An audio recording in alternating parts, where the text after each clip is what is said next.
Everyone, কেমন আছেন? আমি ভালো আছি। আজকে আপনাদের সঙ্গে আবার একটা ইলিশের রেসিপি শেয়ার করছি। এটা কালো জিরে দিয়ে ইলিশের ঝোল বা ঝাল যেটাই বলবেন। প্রথমে কড়া গরম হয়ে গেছে, গলা তেল দিয়ে দিলাম। তেল এখানে গরম হয়ে গেছে। এখানে আমি একটু কালো জিরে নিয়ে নিয়েছি। কালো জিরেটা না এরকমভাবে হাতে একটু এরকম রগড়ে নেবো, তাহলে না এর ফ্লেভারটা বেরিয়ে আসে। দিয়ে এবার এখানে দিয়ে দেবো, দিয়ে আঁচটা একটু কমিয়ে দেবো, দিয়ে 4টে লঙ্কা দিয়ে দেবো। একটু সাবধানে করবেন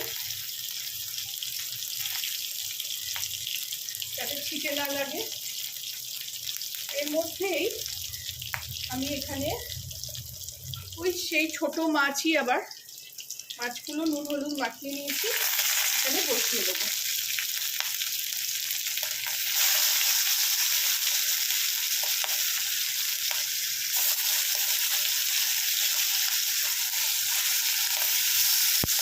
এইভাবে এগুলোকে বসিয়ে দিলাম।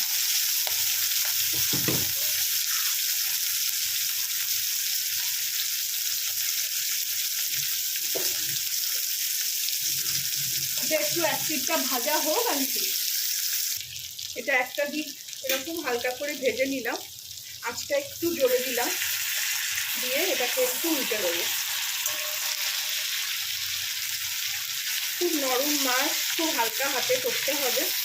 আমি তো কোনোদিন ভাবিনি যে এত ছোট মাছ এত সুন্দর খেতে হবে।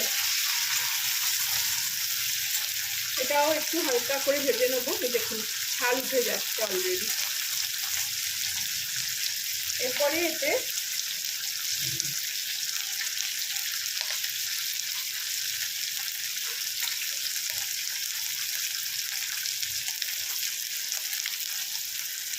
আঁচটা একটু জোরেই দিয়েছি।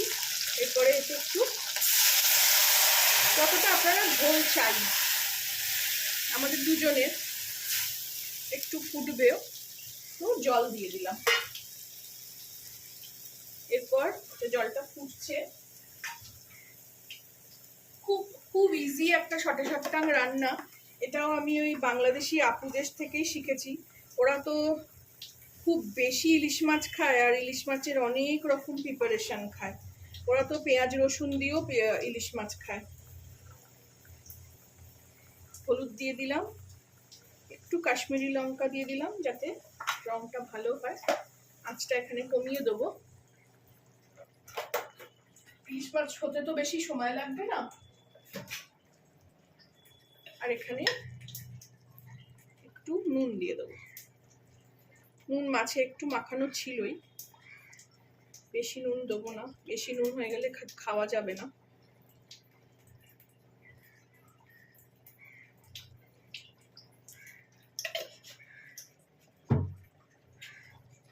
মাছের মাথাটা দিয়ে একটা চচ্চড়ি করলাম, ওই যেরকম আমার চ্যানেলেই আছে কাঁটা চচ্চড়ি। তো ওটা মাছের মাথা দিয়ে করলাম, আর তার সঙ্গে এই 4টে পিস হয়েছে। তার মানে মাছটা এবারে একটু বড় ছিল। আমি দেখিনি মাছটা কতটা বড় ছিল, আমার মাছওয়ালা এসে কেটে শুধু দিয়ে চলে গেছে। মানে আমার মাছওয়ালার দৌলতে এবারে আমার অনেকবার ইলিশ মাছ খাওয়া হলো। ছোট ছোট মাছ বেশ মানে ভালো খেতে, অসাধারণ খেতে। আমি ভাবিনি কোনোদিন যে এত পরপর এত ইলিশ মাছ খাবো। ইলিশ মাছের এতটাই দাম হয় যে খেয়ে ওঠা হয় না। আর বড় ইলিশ মাছ তো হাত দেওয়াই যাবে না, 1600, 1700, 2000 টাকা কিলো। তো এই ছোট ছোট ইলিশ মাছ খেয়েই মনের স্বাদটা মিটছে। তো আমার অলরেডি রেডি হয়ে গেল কালো জিরে ইলিশ। আপনারাও বানাবেন, এইভাবে খাবেন, আমাকে জানাবেন কেমন লাগলো।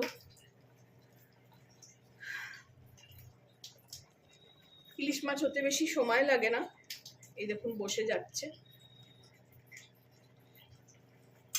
এই কাঁচা ইলিশের গন্ধ এত ভাল লাগে আমার যে কি বলবো।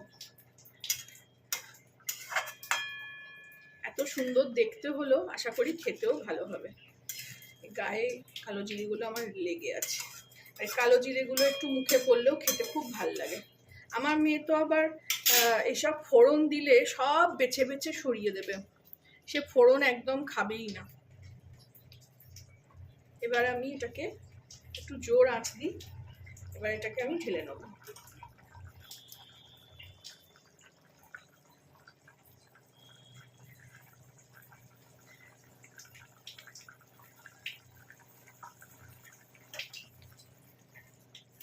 এবার এটাকে আমি সার্ভ করে নেব।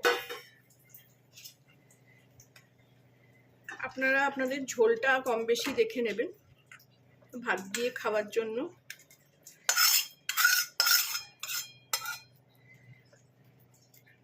ইলিশ মাছের এরকম একটা পদ হলে আর কিছুই চাই না ভাতের সঙ্গে, আর তার সঙ্গে তো একটা চচ্চড়ি করেইছি।